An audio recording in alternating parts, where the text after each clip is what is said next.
कपड़े धोने वाली बहू। शादी के पहले से ही विभा को कपड़े धोने का बड़ा शौक था। कभी नल के नीचे तो कभी तालाब के पास। अरे मेरी नीली वाली लुंगी नहीं दिख रही है। विभा की अम्मा, कहाँ रखी है लुंगी? अरे वो तो विभा ने परसों ही धोकर रखी थी आपकी अलमारी में, देखो वहीं होगी। वो ना मैंने आज धो दी, मुझे लगा कि गंदी हो गई होगी।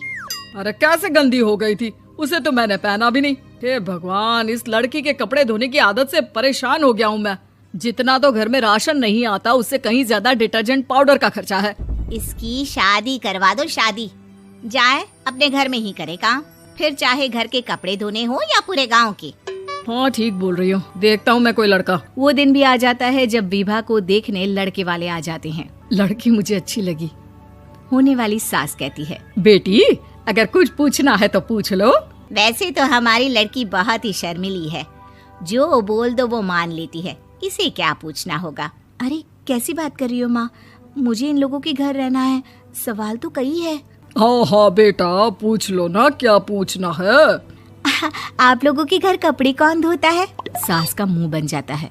देखो, अगर तुम ये कहना चाहती हो कि तुम्हें कपड़े धोने नहीं आते तो सुन लो, कपड़े मैं ही धोती हूँ, लेकिन तुम्हारे आ जाने के बाद मैं रुमाल तक नहीं धोऊंगी। अरे चुप रहना भाग्यवान, बहू बेचारी घर आई नहीं, उसे डराना शुरू कर दिया। वो क्या है ना बिटिया, अभी तक तो ये कल्लू की माँ ही धोती थी, लेकिन अब तुम्हारे पापा तो दहेज में वॉशिंग मशीन देंगे ही। तभी विभा की माँ बोल पड़ती है, सवाल भी पूछा तो क्या। वैसे भाई साहब, मशीन की तो फिर भी कपड़े धोने की कैपेसिटी होती है। मतलब जो बिटिया दे रहे हैं ना विभा, इसे कपड़े धोने का बहुत शौक है। ये आप लोगों के क्या, आस पड़ोस गांव मोहल्ले सबके कपड़े धो दे और उफ तक ना करे। बाहर देखा नहीं आपने कितने कपड़े सूख रहे हैं? सब हमारी बिटिया ने ही तो धोए हैं। बस भी करो ना माँ, शर्म आ रही इतनी तारीफ सुनकर।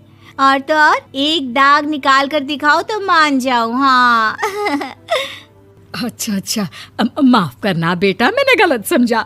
हमें तो रिश्ता बहुत पसंद है। और ऐसे जुड़ जाता है रिश्ता कपड़े धोने का शौक रखने वाली विभा का। उसकी शादी हो जाती है कोयला फैक्ट्री में काम करने वाले कल्लू के साथ। शादी के बाद अचानक विभा चिल्लाती हुई सास के पास आती है। सासू माँ, अरे सासू माँ कहाँ है आप? ये तो धोखा है, धोखा दिया आप लोगों ने मुझे। इसे ससुर के चक्कर के बारे में पता चल गया। अरे तो उसमें तुझे क्यों धोखा मिला है? अरे नल में पानी नहीं आता, कपड़े कैसे कब धुलेंगे? अच्छा, तू पानी नहीं आ रहा उसकी बात कर रही है। तो आपने क्या सोचा? कुछ नहीं। अच्छा, तेरी माँ ने कहा था कि कपड़े धोने का शौक है तुझे, याद आया मुझे।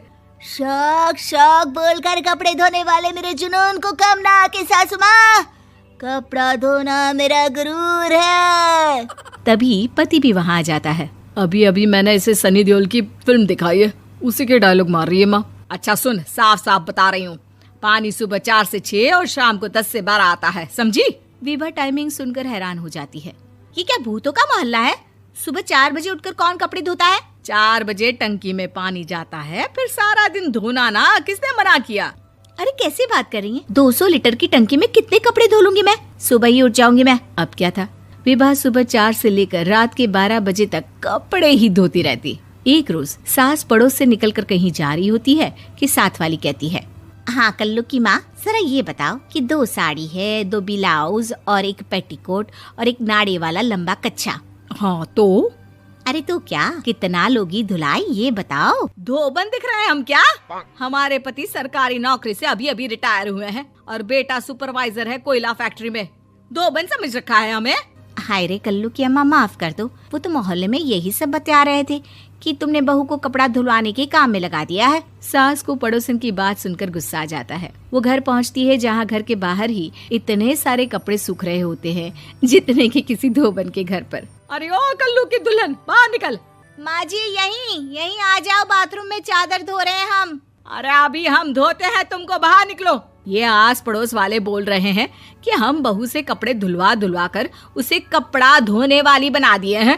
अरे छोड़ो ना माँ जी, किन लोगों की बातों में आती हो? आस पास के लोगों का तो काम ही होता है कि वो किसी तरह सास बहू को लड़ा दे। बहू सारे घर के कपड़े धोती है, ये क्या कम है? बोलिए। सास को भी लग जाता है कि वो बहू का ये सनकीपन नहीं छुड़वा सकती, इससे अच्छा है कि खुद ही चुप हो जाए।